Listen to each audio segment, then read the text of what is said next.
ప్రభుత్వం ప్రవేశపెట్టిన బడ్జెట్లో 6 గ్యారంటీ పథకాలకు ఒక్క రూపాయి కూడా కేటాయించకపోవడంపై నర్సాపూర్ ఎమ్మెల్యే వాకిటి సునీత లక్ష్మారెడ్డి మండిపడ్డారు. మెదక్ జిల్లా నర్సాపూర్ మండలంలోని మీడియా సమావేశం నిర్వహించారు. పథకాలకు చట్టబద్ధత కల్పిస్తామన్న హామీ ఏమైందని ఆమె ప్రశ్నించారు. ఈ బడ్జెట్లో నర్సాపూర్ నియోజకవర్గానికి తీవ్ర అన్యాయం జరిగిందని, ఇది ప్రజలను వంచడమేనని క్యాంపు కార్యాలయంలో నిర్వహించిన మీడియా సమావేశంలో విమర్శించారు.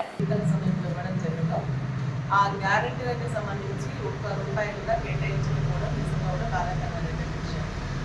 ఎందుకంటే గెలిచిన 100 రోజుల్లోనే ఇవన్నీ 6 గ్యారెంటీలు 20 హామీలు ఏవైతే అవి నెరవేరుస్తామని చెప్పేసి మొట్టమొదటి క్యాబినెట్లోనే మరి దానికి చట్టభద్రత కల్పిస్తామని చెప్పినటువంటి ముఖ్యమంత్రి మాటలు ఆచరణలో రాకుండా ఉన్నటువంటి బడ్జెట్ ప్రజల్ని మభ్యపెట్టి మోసం చేసి ఈరోజు మరి ఏంటంటే ఏదో అద్భుత కల్పన చూపిస్తున్నట్టుగా మరి ఫస్ట్ బడ్జెట్ ఏదైతే పెట్టిందో ఈ థర్డ్ బడ్జెట్లో కూడా సేమ్ అవే మాటలు చెప్పడమే తప్పితే ఇంటిగ్రేటెడ్ స్కూల్స్ అన్నారు, ప్రతి నియోజకవర్గానికి ఒకటి అన్నారు.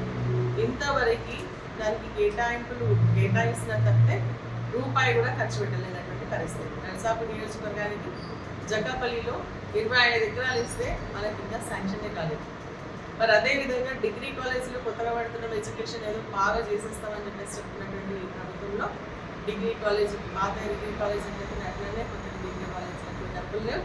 మరి అదేవిధంగా ఇంటర్మీడియట్కి సంబంధించి మరి భోజనం పెడతాం ఇప్పుడు అని చెప్పేసి అంటున్నారు. అది ఆల్రెడీ కేసీఆర్ గారి ప్రభుత్వంలో ఒక ఇనిషియేటివ్ తీసుకున్నటువంటిది ఆలోచన. మరి అదేవిధంగా ఇప్పుడు ఏంటంటే కొత్తగా స్కూల్స్లో బ్రేక్ఫాస్ట్ పెడతామని అంబలి ఇస్తామని, అది గత ప్రభుత్వ హయాంలో పెట్టినటువంటి కార్యక్రమమే. వాళ్ళందరూ కూడా పోయి ఎమ్మెల్యేస్ మరి వారి నియోజకవర్గంలో స్టార్ట్ చేసేటువంటి కార్యక్రమమే. దాన్ని స్టాప్ చేసి కేసీఆర్ గారు అన్నవాళ్ళని కూడా వేస్తామని చెప్పేసి అప్పుడు స్టాప్ చేసి ఇప్పుడు మళ్ళీ కొత్తగా ఏదో స్టార్ట్ చేస్తామని అభూత కల్పన కల్పించడం తప్ప ఇంకా అలా అంతకు చెప్పేది. ఒక కొత్త స్కూల్ స్టార్ట్ చేస్తామని ఒకటి ఎస్సీ బీసీ మైనారిటీస్కి సంబంధించినటువంటి మరి రెసిడెన్షియల్ స్కూల్స్కి సంబంధించి బిల్డింగ్స్ ఇస్తామన్నాం, ఇంకా వారికి సంబంధించినటువంటి ఆహారం భద్రత కల్పిస్తామన్నాం, మరి అదేవిధంగా పౌష్టికాహారం కల్పిస్తామన్నాం. మన జరిగినటువంటి చాలా మంది ఫుడ్ పాయిజన్ అయ్యి చనిపోయి మన నర్సాపూర్లో కూడా మైనారిటీ రెసిడెన్షియల్స్ కూడా ఫుడ్ పాయిజన్ అయ్యి. సో అటువంటి వాటిపైన మేము పూర్తిగా మరి యాక్షన్ తీసుకుంటామనో లేకుండా వారికి నిజంగా కూడా పౌష్టికాహారం అందిస్తామని పరిస్థితి ఈరోజు బడ్జెట్లో చెప్పడం బాధకరం. మహిళలకి 2500 ఇస్తామన్నారు మహాలక్ష్మి. మరి ఈరోజు గ్యాస్ సబ్సిడీ ఇస్తామన్నారు. గ్యాస్ సబ్సిడీ ఎక్కడ కూడా 500 రూపాయలకి సిలిండర్ వస్తుందన్న విషయం ప్రతి ఒక్క మహిళ అర్థం చేసుకోవచ్చు.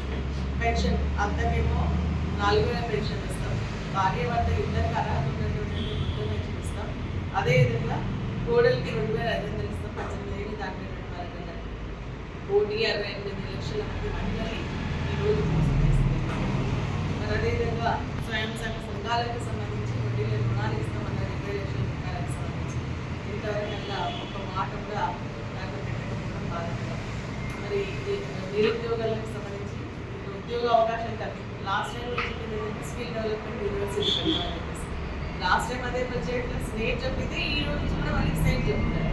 దాన్ని కొత్తగా పథకాలు తీసుకొచ్చేది ఏముంటుంది?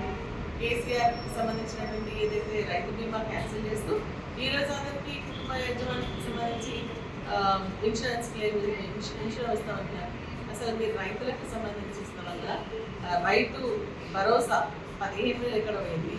రైతు కూలీలకు అదేవిధంగా కౌలు రైతులకు ఇస్తామన్న 12,000 రూపాయలు మరి దాంట్లో పెట్టిందా?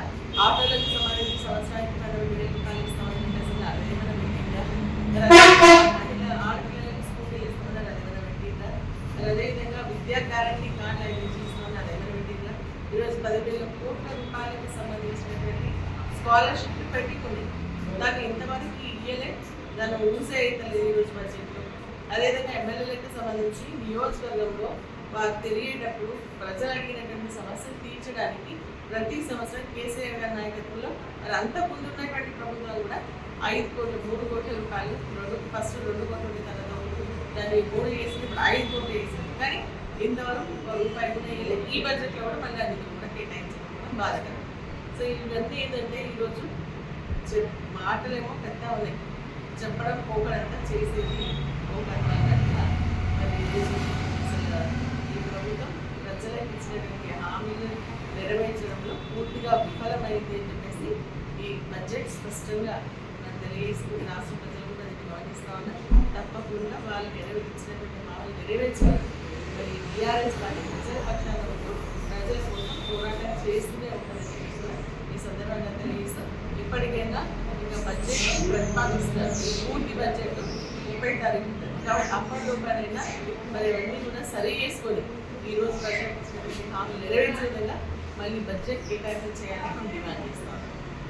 మరిన్ని అప్డేట్స్ కోసం మా ఛానల్ని సబ్స్క్రైబ్ చేయండి.